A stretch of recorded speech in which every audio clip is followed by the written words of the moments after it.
What's happening, guys? Welcome to another day in the life of a gas engineer video. Now this one's a little bit of a mixed bag. We've got Vaillant full service. You see me getting down and dirty under some floorboards, and there's just a snippet of a gas safety. So I think you guys will probably like the Vaillant service part of it the most. So yeah, enjoy the video and I'll catch you guys in the next one. Have a good one. Right, first job of the day. Lovely Vaillant EcoTech Plus. What we've got here, 831. It's a 2014 boiler, so it's about 9 years old. Going to be giving it the full work, so full strip down, new G10 seal, draining it down, check the expansion vessel, check the pressure sensor, make sure all the other components are running. I mean, other than a bit of dust, it seems okay. That grommet seems a bit naughty, so I'll see if it's been removed from the back there, and if it has, I'll just pop it back in to make sure it's still room sealed. But other than that, other than a bit of dust, doesn't look too bad. Flue's been done properly as well, it's been screwed in. No signs of any crusting up there, so that's all good. So yeah, let's take it apart and have a look. Right, so first thing I'm going to do, get this into mid position. So installer level.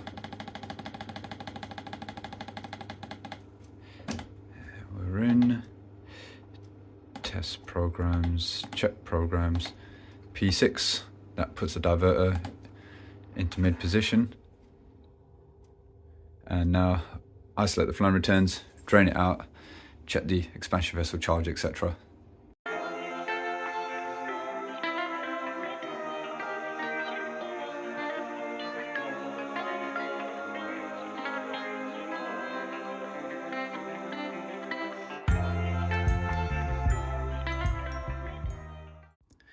So we drained the boiler out, it's showing 0 bar, which is good.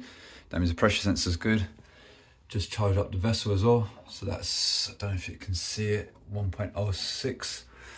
So it's nice when you've got a sink right there.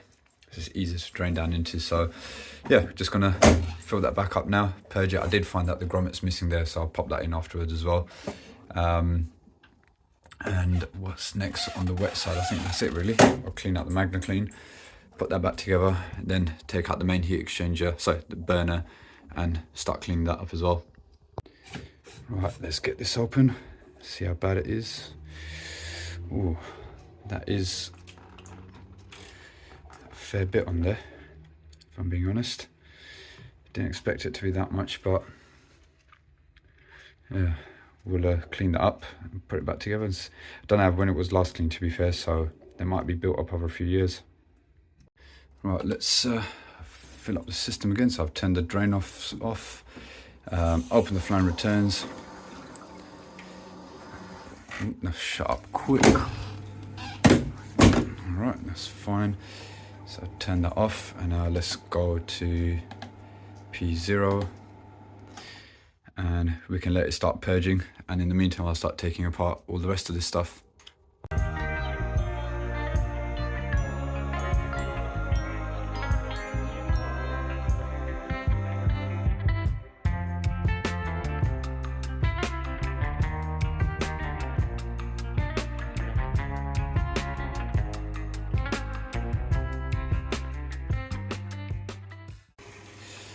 So got the burner out. Main heat exchanger doesn't actually look too bad. We'll give that a little clean up. Burner's okay as well. Give that a little clean up as well. So this is the way I do it. I do all the wet side first, and then obviously purging it in P0 takes about, I don't know, 10 to 15 minutes or so. So whilst it's doing that, I can be doing this, so I'm not wasting any time.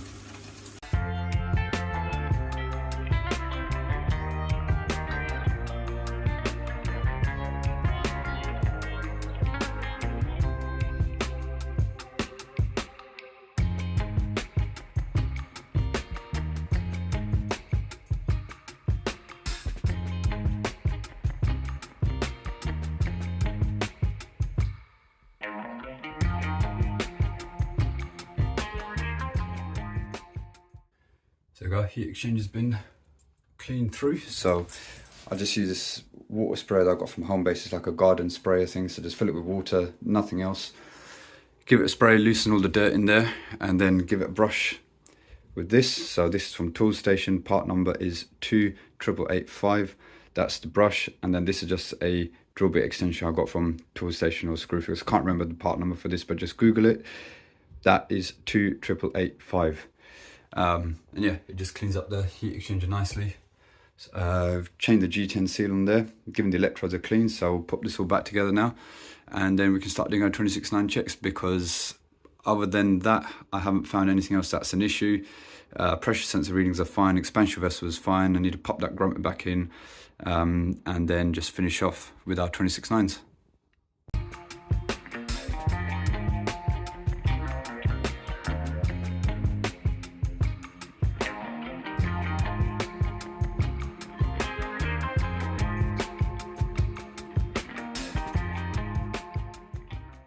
Right, analyzer's purging, gas rate is running.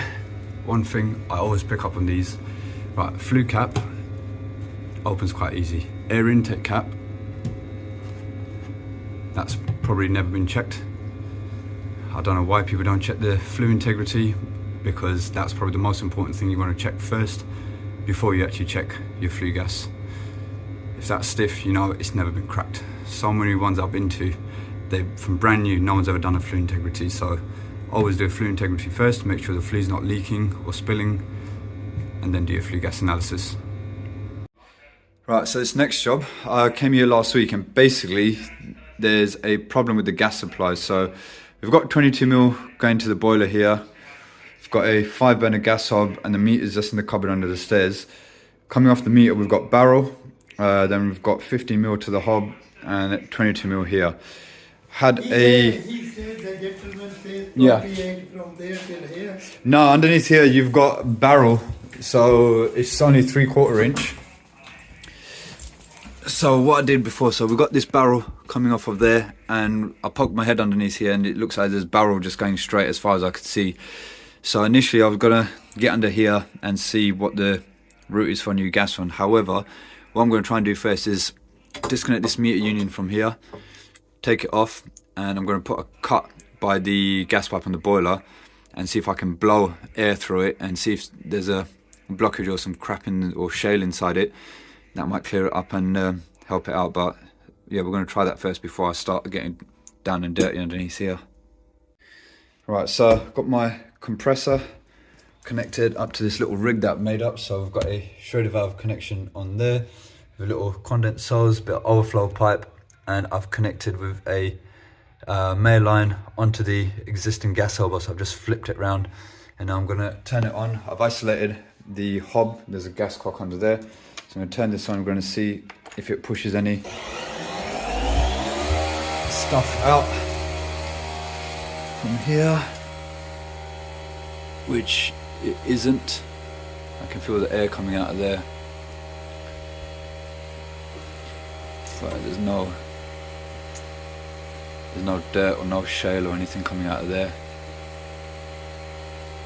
So yeah, I think it is going to need an upgraded gas run. So better start getting these floorboards up and have a look underneath. Right, so I've exposed a little bit more of the floorboards. This bad boy is brilliant. So just slicing floorboards even better than a multi-tool. So we've got barrel coming off there, and that barrel pipe is going there, and it just sort of carries on in that direction. So I need to see from here.